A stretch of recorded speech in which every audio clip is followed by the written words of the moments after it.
बच्चों, नमस्कार सभी को। तो बच्चों, हमने पिछले तासिका में पठनार्थ के अंतर्गत हमारी 10वीं कक्षा में दिया हुआ पाठ चार हाथ चांदना इस पाठ के अंतर्गत हमने देखा था कि अमृता प्रीतम और शोभा सिंह जी का साक्षात्कार आखिर किस तरह से हो रहा है। अमृता प्रीतम जी और शोभा सिंह एक दूसरे से किस तरह के प्रश्न पूछ रहे हैं और उन प्रश्नों के उत्तर वे किस ढंग से दे रहे हैं, इसका वर्णन हमने कल के तासिका में देखा था। अब आज के तासिका में हमें देखना है कि अमृता प्रीतम जी आखिर कौन कौन से प्रश्न पूछते हैं। तो अमृता प्रीतम जी का अगला प्रश्न है, देखेंगे पन्ना नंबर 46 पेज नंबर 46। कलाकार का कर्म समूची दुनिया के होने में कोई फर्क डाल सकता है? शोभा सिंह जी उसका उत्तर देते हैं, मैं एक सच्चे कलाकार का कर्म एक छोटी सी जलती हुई मोमबत्ती समझता हूँ जो दूर तक उजाला नहीं कर सकती पर अपने इर्द गिर्द 2-4 हाथ धरती को जरूर चानना दे सकती हैं। यही 2-2, 4-4 हाथ का चानना पूरी सभ्यता को प्रभावित कर सकता है। यानी बच्चों, आपने जलती हुई मोमबत्ती तो देखी है ना, मोमबत्ती किस तरह अपना प्रकाश फैलाती है। छोटी सी जलती हुई मोमबत्ती किस तरह अपने पास उजाला फैलाती है और अंधकार को दूर करती है।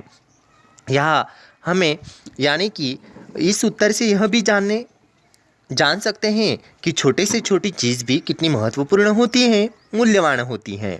तो अमृता प्रीतम जी का अगला सवाल तो देखिए, हमारी धरती का यथार्थ बहुत भयानक है, क्या आप कभी वह यथार्थ को चित्रित करना चाहोगे? यथार्थ यानी सत्य यथार्थ यानी सच्चाई, यथार्थ यानी वास्तविकता।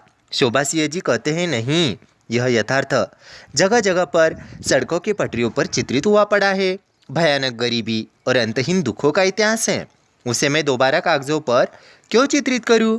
जिंदगी की खूबसूरती और जिंदगी की अच्छाई जो दिनों दिन लोप होती जा रही है, मैं उसे कागज़ पर चित्रित करना चाहता हूँ ताकि वह मिटते मिटते कभी हमारी कल्पना से भी मिट न जाए।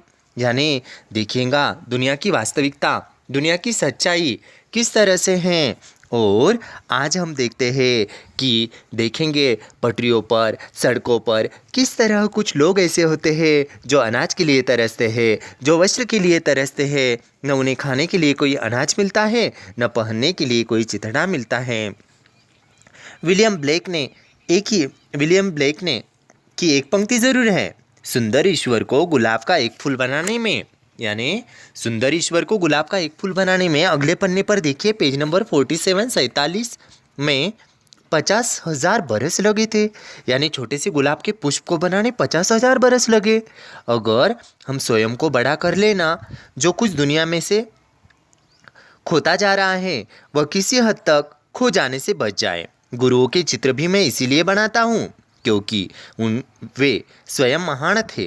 अगर कोई भी गुरु के हाथ से या किसी महान व्यक्तित्व के हाथ से अमृत छक लेता था तो वह सचमुच एक शक्ति को धारण कर लेता था। यह केवल एक भोले इंसान का विश्वास नहीं था जो उसे शक्ति देता था, यह उस व्यक्तित्व का प्रभाव था जिसके हाथ से वह शक्ति ग्रहण करता था। कलाकार का कर्म भी एक व्यक्तित्व बनता है, तभी कला में उसका प्रभाव आ सकता है। कला जब कला के लिए होती है तब उसका कोई प्रभाव नहीं होता। यानी कलाकार में कौन से गुण होने चाहिए?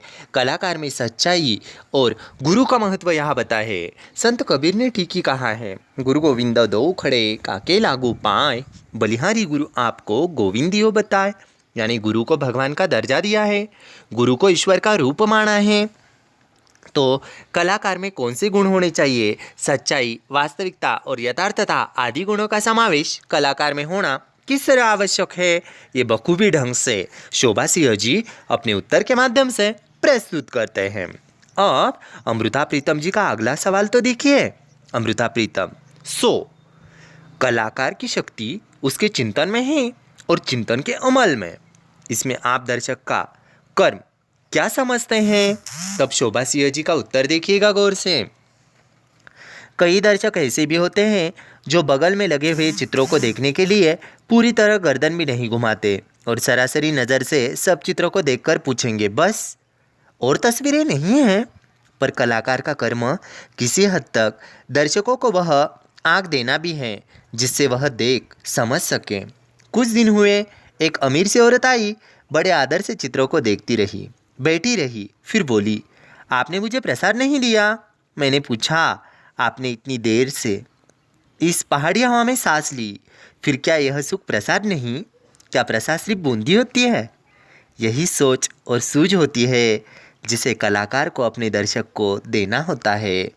बहुत ही सुंदर ढंग से यहाँ पर शोभा सिंह जी ने किस तरह से उस औरत को उत्तर दिया और सुख मानना, जीवन में हमेशा सुख मानना और समाधानी व्यक्तित्व किस तरह रहना चाहिए, इसकी झलक शोभा सिंह जी अपने उत्तर के माध्यम से हमें देते हैं। समाधानी इंसान ही जीवन में सुखी रहता है, सुख प्राप्त करता है।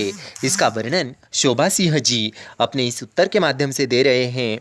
तो देखेंगे कि कई दर्शक ऐसे भी होते हैं जो बगल में लगे हुए चित्रों को देखने के लिए पूरी गर्दन भी नहीं हिलाते और कहते हैं बस इतनी तस्वीरें और तस्वीरें नहीं हैं, ऐसे पूछ बैठते हैं। तो यहाँ पर शोभा सिंह जी कहना चाहते हैं जीवन में संतुष्ट वृत्ति का होना किस तरह आवश्यक है और संतुष्ट रहने वाला व्यक्ति जीवन में किस तरह सुख प्राप्त करता है और सुख प्राप्त कर कर वो आनंद से अपना जीवन व्यतीत करता है। और किसी भी चीज़ में सुख मानना कितनी बड़ी बात है, ये शोभा सिंह जी अपने उत्तर के माध्यम से यहाँ पर प्रस्तुत करना चाहते हैं। यहाँ पर कुछ शब्द अर्थ दिए हैं बच्चों, देखिएगा। चांदना यानी प्रकाश, उजाला और चांदनी। परछत्ती यानी घास फूस का बना हुआ एक छप्पर होता है, उसे परछत्ती कहा है। यथार्थ यानी सच्चाई, वास्तविकता, सत्य।